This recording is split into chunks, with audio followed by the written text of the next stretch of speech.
Welcome to another installment of Outside the Ring. The only thing I can say about last night is CM Punk McFoley. I kind of went Triple H there. I said ring. Ring, How you doing, brother? You're right. There was like one good thing about Raw, but we'll get to it because that is our job. That is. I'm the one, the only. Job, yeah, right. Jason. Huh? Jason. Oh, I'm late. Murphy! Yeah, baby! Murphy. Oh, God. Alongside the one, the only. Do you remember who you are? No. I'm going to do the same thing you did to me. Troy. Dramatic pause. Oh, I'm sorry. Austin. Our Twitter, Outside the Ring with the number 1. Our Facebook, Outside the Ring. And our email, brother. Outside the ring 316 at gmail.com. All right. So, Raw last night. They took a lot of shots at the NFL referees, which was hilarious. Because if you haven't heard by now, there was a controversial call in the Monday Night Football game, which is so ironic that call by the replacement referees was... It just had to happen yesterday when Heyman's out there during the first part of Raw with the promo with AJ and her and Punk, and he's got this blindfold with a WWE logo and an NFL logo, basically saying that the ref in the Punk match was sleeping on the job. He was a bum and he didn't, get the call right. Yeah. So. What, do you like where they're going with the whole Punk John Cena angle? Honestly, it's kind of meh for me anymore. Yeah. Because, it's not really going anywhere. Punk has beaten Cena many times. Mm-hmm. And, almost as many times as Sheamus has beat Del Rio. I think it's close. Oh, God. I think it's close. It's old. Yeah. Yeah. I think we're just counting down the days till Rock gets back. It's like John Cena, Randy Orton. It's old. Yeah. Oh. Whew. Yeah, that went on for quite a while, didn't it? Oh, yeah. Although in that feud, they kind of went back and forth with wins, didn't they? They kind of did, but again, it was just the same match every week. Do you... Obviously, I think Cena's going to be ready by Hell in a Cell, don't you? I don't. Really? You honestly think he might not make it? No, because the doctors are saying he's going to be out for up to 6 weeks. So, here's what I would do. I would totally do this. And see if you're with me. Since what happened last night on Raw, CM Punk, Mick Foley at Hell in a Cell. If Cena can't make it, I say do that.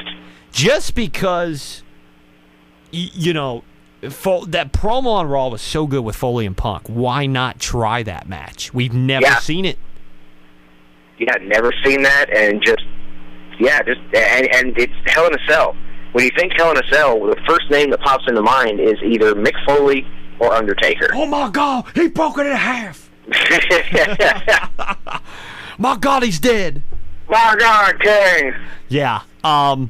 That was another good thing at Raw last night. We saw Jerry, and he actually looks pretty good. Yeah, yep. Aside from the voice, because he said he had the breathing tube in him. Yeah. Aside from his voice being a bit raspy, he looks really good. But forgot he just had a heart attack, yeah. Yeah, it looked in really good spirits. Yep. And I don't know if that was at his house, but that room he was in. Yeah, he was in a throne. A throne, yeah. Which is hilarious. A throne with, Elvis stuff all around him. I think that is his house. I've seen pictures of it, and he is a big-time, collectible.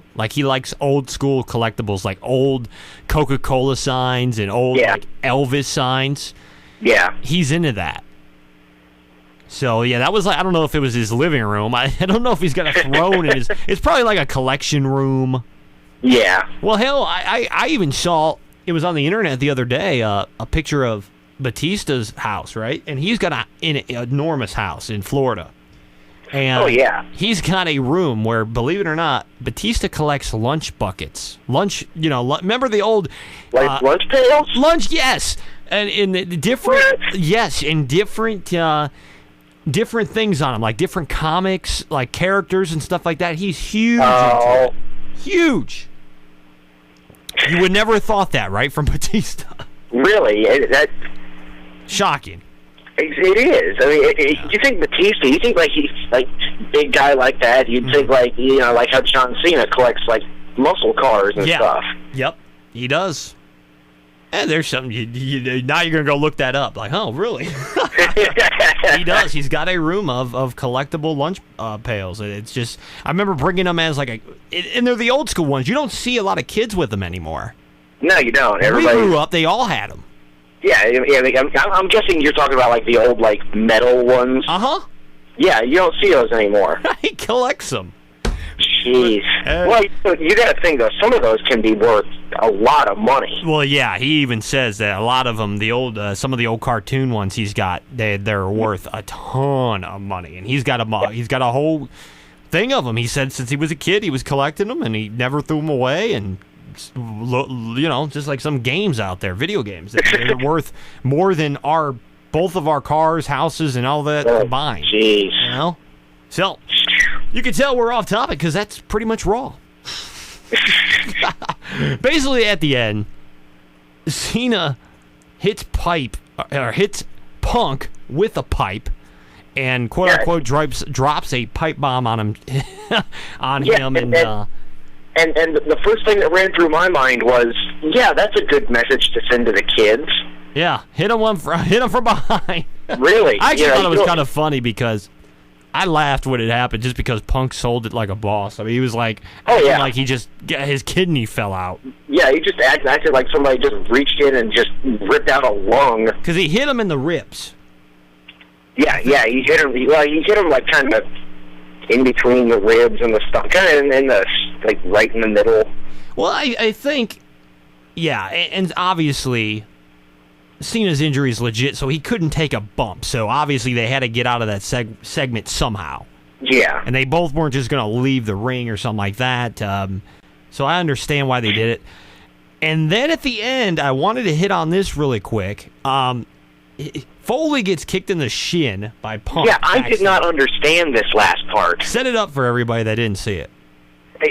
Well, Punk, after he gets hit by Cena, they get a shot of him walking through the back, gasping for air like he's about half dead. And he passes Foley, and they give that stare that you always see people giving. Punk kind of walks on by, and then he stops, and you can tell he's thinking about what Foley said. And he goes back over and just lays out Foley right in the shin. He kicked him. Yeah, Foley and then he kind of walks back, and then he stops again. Then he turns back like he's going back to finish the job. And who do we see? Ryback is standing there. Wow. And he's just breathing heavy and just got that look on his face. Like he's going to kill something. Yeah, I mean, but I don't know if they're trying to set up CM Punk Ryback, which I think would be a dumb idea. If Ryback is definitely not ready for that. No, I kind of like where he's at now with Miz, to be honest with you. Yeah, I think it was more of a I'm here to protect him, Mick Foley. That, and I think it was like, you know how like sometimes they show things way ahead of time? Yeah. It doesn't necessarily mean next week. It could mean a year from now. Like a foreshadowing type thing. And if that's the case, I love it. Yeah. If it's the opposite, where they're thinking, and we didn't think about this, Troy, maybe he's the replacement for Cena. I wouldn't be cool with that. No, like I said, Ryback isn't ready yet. And it would make sense because he got the win big time over Miz. Yeah. And you figure he'd be the number one contender now for Miz's title. Oh, yeah. So I'm cool with that feud because, Ryback is over. Whether people like him, don't like him, call him Goldberg, he's over. Big time. Goldberg the gold back, whatever you want to call him. I still say he is kind of like Goldberg. He's a lot bigger. I mean, he is enormous. I mean, humongous. But at the same time, I mean, and it would bring more light and a new challenger for the IC title. So I like, give him a run with that belt, and then that way Miz can get back to the WWE picture, maybe turn face. Yeah, that's what I like about it. It's a new face in the title picture. I agree. In the IC title picture. I just think Miz is almost to the point now where he could turn face because when his movie drops, he plays a good guy in the movie. So yeah, and what is the movie? The Marine 3. The Marine 3. They basically, when you remember the Marine 2, DiBiase was a heel. Yeah. When that movie came out. But when they started promoting it, he had to turn face to sell the movie more. Yeah, that's when they turned him, and it was the whole DiBiase party posse, all that crap, and then we never saw him again. Pretty much. He's still out there in the parking lot somewhere at a random arena. He's somewhere doing that, and he's on that Saturday morning slam crap. And Bravo, we got to give a shout-out to Triple H. He has made the tag team division relevant again. Yes. I mean, whether people hate H or not, say he's overrated and all this, he was the one that wanted to make the tag division more to it and less diva action. And if you notice, we are seeing that. Yeah. I mean, we do see them, but it's like one segment per night. There's no backstage diva crap, really. Mm-hmm. There's so many tag teams now. I love it. I mean, it's not all gravy. You have like Zack Ryder and Santino as a team. And I think I know where you're going with this. Uh-huh. But the pairing of Kane and Daniel Bryan has been so far. At first we were like, eh. Yeah, at first I was like, why? It's just another thrown-together tag team. This, Troy, is comic genius. It is. The segments last night, I was in tears laughing. Oh, who knew Kane was that funny? Exactly. I didn't know that. No, sorry. Who knew Gerald was that funny? Yeah. This reminds me a little bit of the Rock and Sock connection. A little bit. But it's just, you have these teams now. You have so many teams. I love the fact that they kept Cody, or they got Cody Rhodes with, what's his name, Damian Sandow now. Yeah.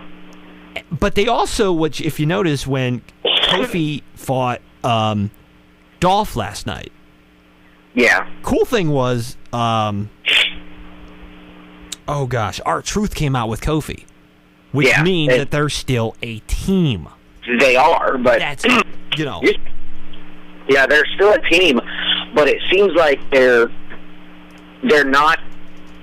Well, first of all, they're not anxious to get their rematch. No, the primetime players will be up there soon. I'm sure. Of course, look who you'd be going against. Would you be anxious to get in the ring with Daniel Bryan and Kane? No. No. But look, the cool thing is, a month ago, right? We could probably count 3 teams, and that was the whole the whole division. Yeah. Now I can name almost 6 or 7, dude. I like that they are trying to almost rebrand their tag team division. Yeah. I mean, awesome. Back in the days, and I know we always harp on, the Attitude Era was so much better. But back in the Attitude Era, tag team wrestling meant something. Yeah. Oh, that was the days of the New Age Outlaws, the Rock and Sock Connection, the Brothers of Destruction. Yep. La Resistance, whatever. Yeah, this was like 2005, some of these teams. But then it was like 08 and 09. They just pretty much pooped on the division. Yeah, it went away. And then they changed the belts to look like overgrown pennies. I'll give it to Triple H. All of a sudden, WWE has more teams than TNA. Oh, yeah. WWE has more women wrestlers than TNA. Yeah, which is actually sad. They were so much better in TNA when it came to women wrestling. I don't know what the hell happened. Yeah, Angelina Love and Velvet Sky left. Yep. They got rid of Karma. Then WWE got rid of Karma. Yep. And then recently there were rumors of Beth Phoenix leaving, which is not true. Which is apparently not true. I read online that Beth was not advertised for any shows after October 22nd. Mm-hmm. And apparently last night after Raw, somebody asked her if these rumors were true, and she said, "No, I have no intention of leaving the WWE, and retirement is way down the road for me." Good. They need women that can staying around. They need women that can actually, work. Yes, honestly, WWE should pick up Angelina Love and Velvet Sky. Why not? I think they made a horrible decision releasing Karma too. They could be the ones that attack Caitlyn. It could have been, because they said it was a blonde. The only one I'm thinking of now is Kelly.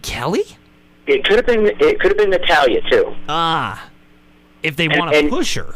Yeah, I mean, Caitlyn wouldn't have attacked herself. That would make no sense. I say they turn Kelly heel. Nobody would see that coming. Yeah, nobody. I know she can't work, but just for the shock factor, why not? Yeah. I mean, I like the shock factor stuff. We're not going to see a classic between the two, but why not at least shock us a little bit, right? Exactly. I mean, we'd be talking about it. Oh, yeah. I mean, let's be honest. So, let us know what you think of Raw. And again, Outside the Ring, Twitter, on Twitter, Outside the Ring with the number 1, Facebook, Outside the Ring, and our email for people that still live in caves. Outside the Ring 316@gmail.com. And also, make sure you check out our bud who we've kind of worked something out with. Mm-hmm. Waz Purvis. Yes. He's on YouTube. You can check out his channel. We have links on here. Yeah, we have links on some of our videos. Yeah, I'm sure we'll put a link here. On the videos, I'll put one down in the description. Just make sure you check him out. We're kind of doing a thing with him. We plug him, he plugs us. I scratch your back, you scratch mine. Yes, I went Godfather. So, for the one, the only Godfather. Murphy, alongside Troy. Get on the train. Not that one. Why? Okay, that one. Great gimmick. Alongside the one, the only. He's back in the Attitude Era. Troy Stone Cold. It was so much better, but we've got to deal with PG. Austin. We'll see you tomorrow night outside the ring. Deuces.